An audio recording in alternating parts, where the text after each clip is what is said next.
Ja, men tak fordi I gerne ville komme. Jeg kunne jo godt tænke mig at få lidt indblik i vejlederkulturen på Stenlille Skole. Hvad kendetegner den eksisterende vejlederkultur på skolen, hvis I sådan lige umiddelbart skal prøve at beskrive den? Den vejlederkultur, altså det er jo en, der er opbygget gennem en del år efterhånden. Jeg tænker ikke, vores kollegaer har vidst, at vi har været under uddannelse. Vi har jo taget uddannelsen, mens vi har været her begge to. Ja. Og har ligesom fulgt lidt med på sidelinjen i forhold til, hvad vi har været igennem uddannelsesmæssigt.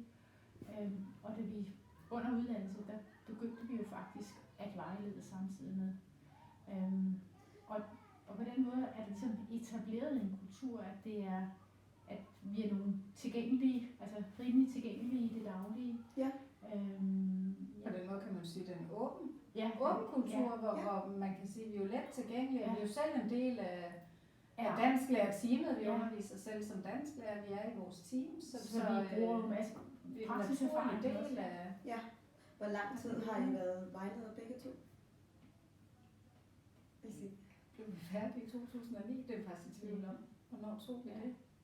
2007 eller 2009. Det var det første hold. Ja. Okay. Så må man jo få rejse tilbage der, ikke? Ja. Så det har været nogle. Så en del års erfaringer, kan man sige.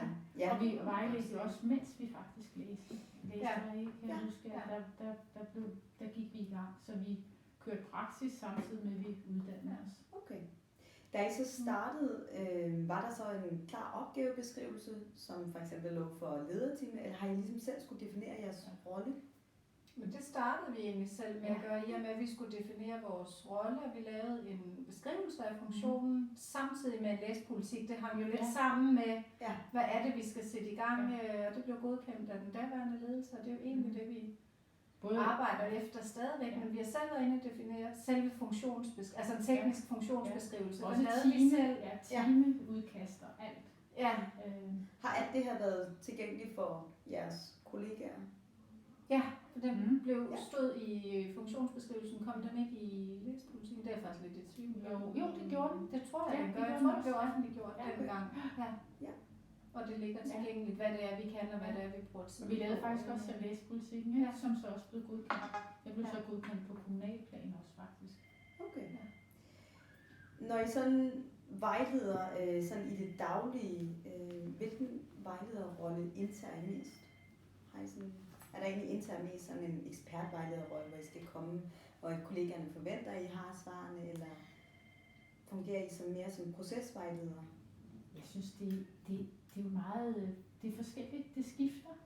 Nogle gange så er det konkret, så er der nogle konkrete ting, som man gerne vil have helt styr på eller svar på.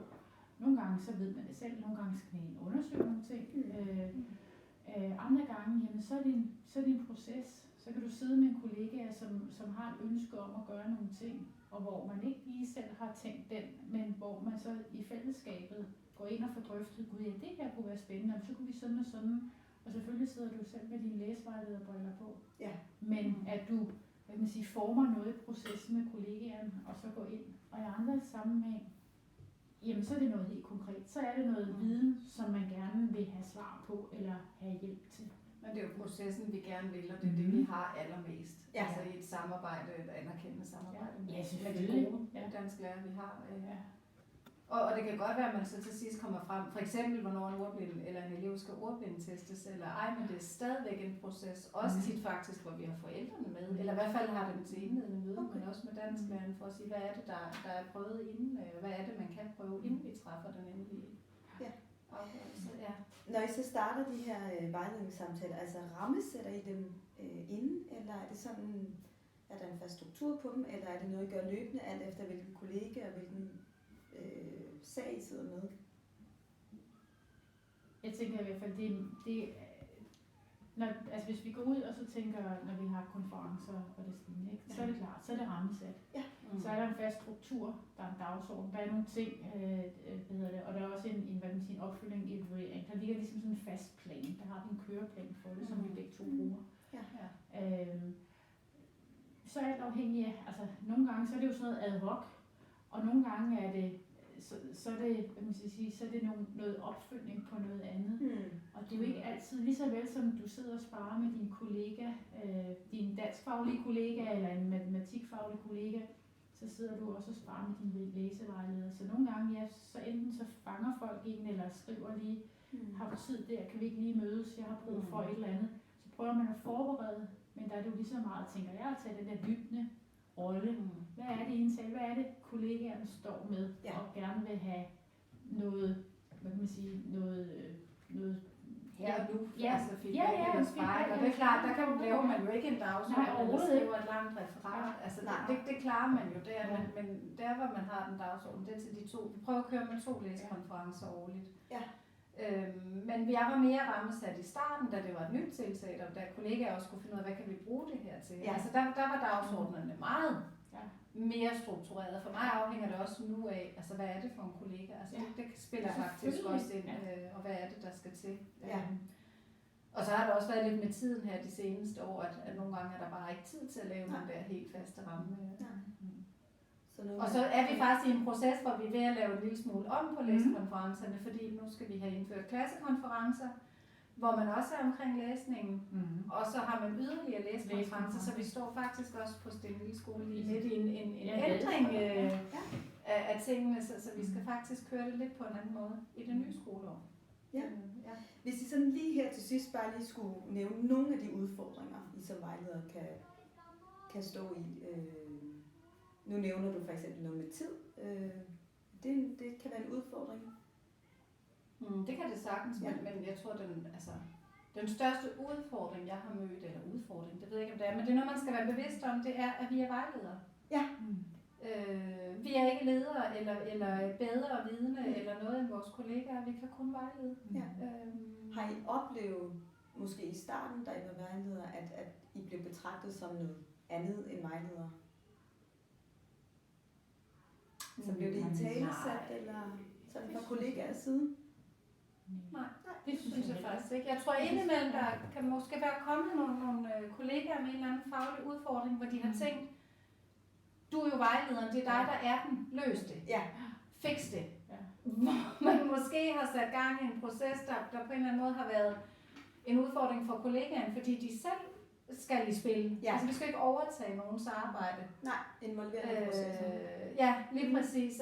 At det kan måske være en tilvælling, hvis der kommer nogen, der sagde, men det er ikke noget, vi har mødt meget. Men måske... Fordi jeg synes det også, når du siger det der, altså jeg oplever, det tager kollegaer, altså de er godt klar over, at når der kommer de der udfordringer, og folk ønsker et eller andet, men så er man også godt klar over, at det er jo i selve, som du siger, processen, det er jo i den snak, man har, og de refleksioner, man så gør sig sammen, som så, at man ligesom prøver at finde frem til nogle fælles løsninger.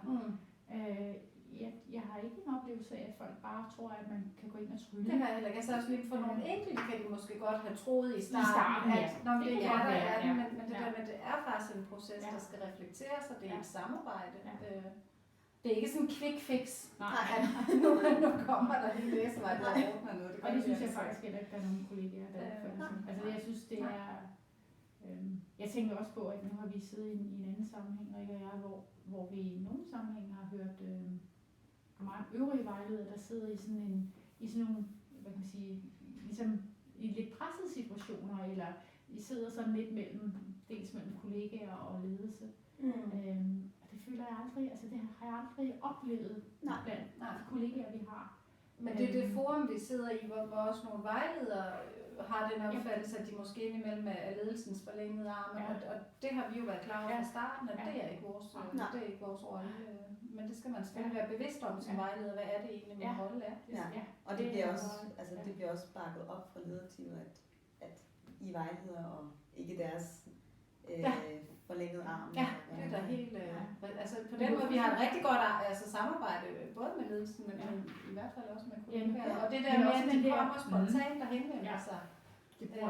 Det bliver brugt rigtig meget, ikke? Og det er også det, som når i forlængelse af det, ikke, at på nogle skoler, der kan man godt opleve, at kollegaer faktisk ikke bruger vejledende så meget, fordi at der er det der, kan man sige, der er den tvist, den der mellem vejleder, ledelse og vejleder kollega.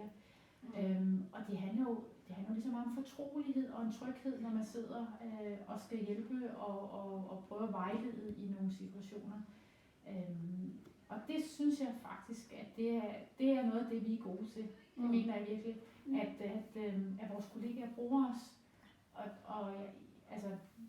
Jeg bilder mig i hvert fald ind, at der er en fortrolighed, og de har en hvad kan man sige, at det er ordentlige hensigter, vi har hver gang, når vi sidder og arbejder med nogle ting. Men også at kollegaen ved i en vejledningssituation, at det er mellem den, man vejleder og mig. Ja. Det er ikke noget, vi rapporterer videre, at det er den fortrolighed, du mener. Ja, det er det. Og den også, at det er skuldrene nede, og man kan også gå ind til hinanden, og også i undervisningen, og det er bare i orden.